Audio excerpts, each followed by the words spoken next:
Aatrox, the Darkened Satan himself. He is a high mobility bruiser with insane healing and mid to late game power spike. Ori, the Fox Girl. She is a super high mobility mage with a single insane CC with good poke and burst. Akali, the Unbalanced Ninja. She is a high skill assassin with insane mobility and damage plus invisibility. Alistar, the Cowboy. He is a high CC tanky frontline that is pretty good to have on your team. Mundo, the Sad Boy. He is a heavy CC tanky jungler. Wait. That's it. Anivia the Iceberg. She's an actual control mage because she can literally control the whole enemy team's mind with that insane damage and slow on that ult. And I'm not going to even talk about the wall. Annie the Flamed Child. She is a high damage, low mobility mage with the ability to one-shot the whole enemy team. Aphelios the 200 years. He is a high skilling and big damage marksman with almost no mobility and being able to make matter of the thin air. Ashe the Frost Archer. Yeah, the title was actually correct. She is a high utility, high CC, high slowly, high damage, and no mobility. Brilliant Soul, the dragon champion that does nothing but still kills people. He is one of the most unique champions, but he's still pretty shit, so whatever.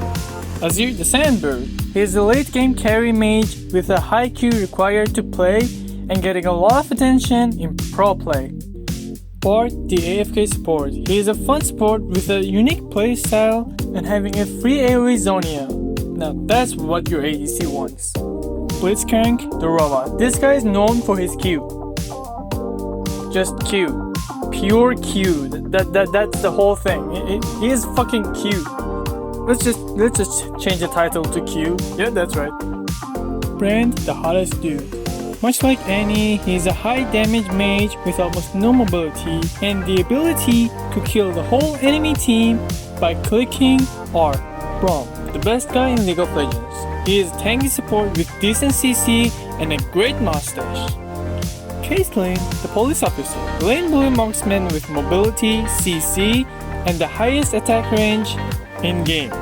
Did you know that she got her sniper rifle as a gift in her 21st birthday? Who the fuck buys a sniper rifle for their daughter as a birthday gift?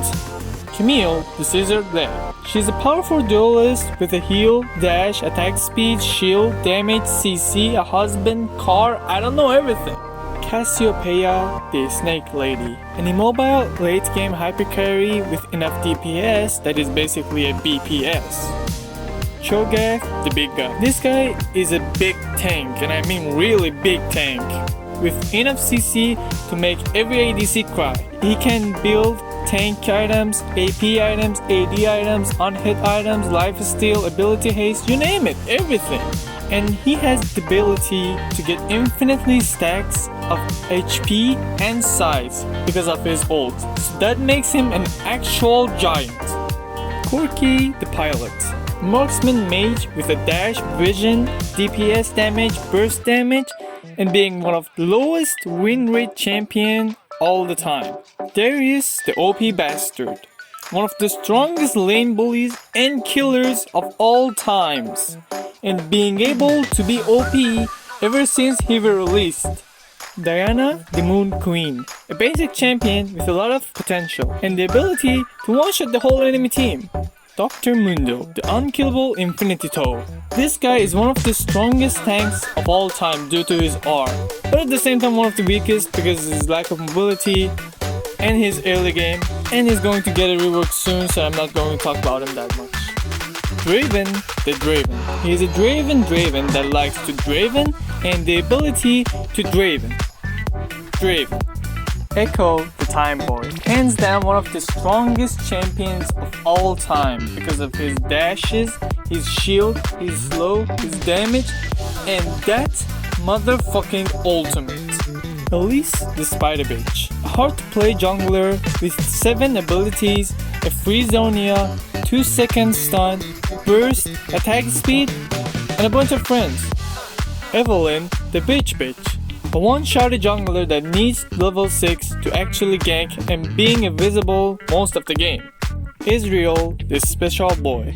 The title is because he's not only he is able to be an actual marksman, but he is ungankable due to his blink and a global ultimate with some high ass base damage, and being one of the only marksmen that is actually a good choice to main.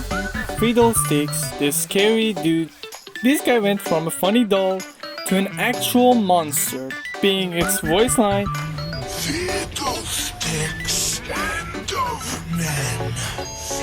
Fiddlesticks, thirst of death. His passive or his overall creepiness.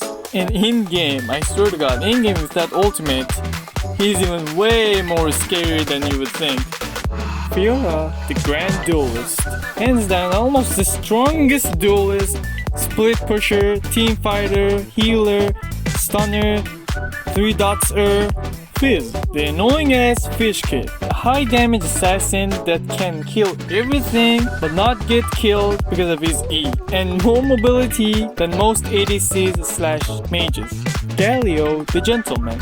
A tanky mage that has a ton of CC, a magic shield, damage reduction, auto attack buff, and an ultimate that makes you a super rock. Gangplank the Barrel. One of the funnest champions because of his guarding mechanic, if played in the right hand, at the same time being one of the most shitty champions because of his messed up early game and getting outscaled by everyone else in the game. Garen, the Dalmatian Spinner. Almost the most basic champion that has no mobility, but if he gets to you, he is going to spin you to death.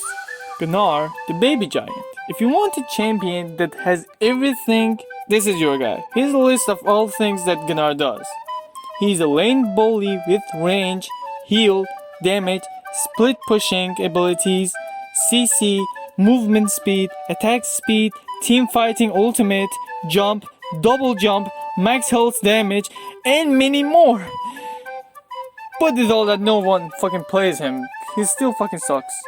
Gragas, the loreless fat man. He's a bursty, dashy, drunky kind of guy that was almost always a decent pick for high elo plays. And he would be great at barbecue as well.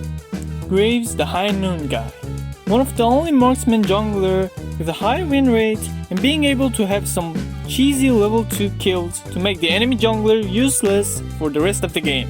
You know, Aphelios can't have 5 guns, but Graves can't have a fucking cigar.